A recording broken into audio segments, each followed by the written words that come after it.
post-Hummingbird world, what are some tools we should be using? Well, here's the thing about post-Hummingbird. It accentuates the need to de-risk what you're doing in your online marketing. Yes. And by de-risking, that means don't put all your eggs in paid search, don't put all of them in organic, don't put them all in social. Create a good mix so that when one gets screwed up, you can use the other to sort of keep your business running. So what I see with Hummingbird is what I saw here in Chicago back in 2000 and when was that? 2005, when Google did the ever famous Florida update, right on the shoulder of the Christmas season, right on the shoulder of the holiday season. And everyone here at SES was walking around like, oh my God, because all their clients were pissed off as hell. Because some people went from like first page top rankings to we're not even indexed. And so the problem was that they had everything just in there. And paid search is a good insurance policy against organic. A good organic strategy is a good policy against click prices continually driving up.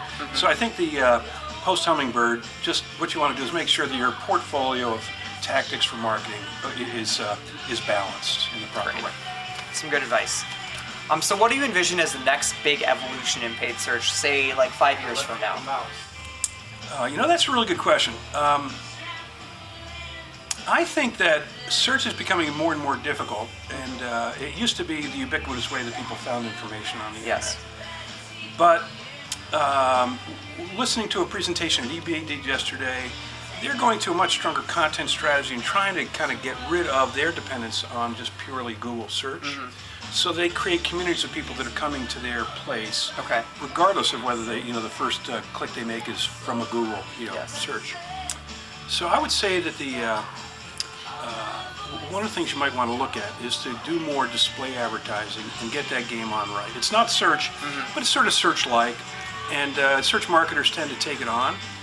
But Google, unbelievably, has really led the charge to unbelievably good targeting on display networks.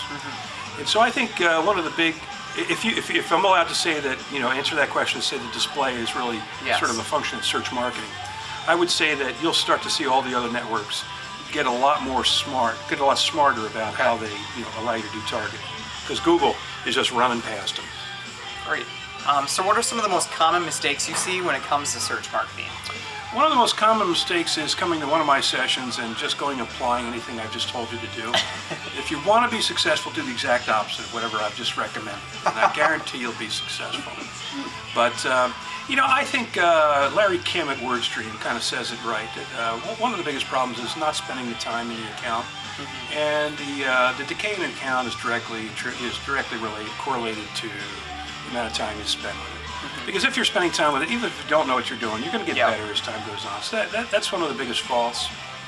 The second big thing, which is sort of a pet peeve of mine, is people's over-reliance, or not over-reliance, but sort of really hammer-fisted approach to remarketing. And remarketing can be a beautiful thing if you actually think it through. If you just say, I'm going to remarket to everyone, and now your ad is being seen everywhere that one of your visitors has come to, it's really annoying. And I think the real problem with that is if everybody just continues to be stupid about it and not use good segmentation and good thinking about where these ads should be placed, we may reach a tipping point that there's so many advertising doing it so wrong that eventually regulators come in and say, we're going to stop this cookie business and we're going to shut it down, which would be a disastrous type of thing. So I would think one of the biggest problems is people are really just, number one, misattributing the success of remarketing, and number two, just not really paying attention and fine-tuning it in the proper ways. That's good. That's some great insight. Well, yeah, I know. I give you a lot more, but I've got to move on in my life. There's a girl waiting around the corner here for me. And, well, we appreciate you taking some time, and continue watching the aimClear blog for coverage direct from SES.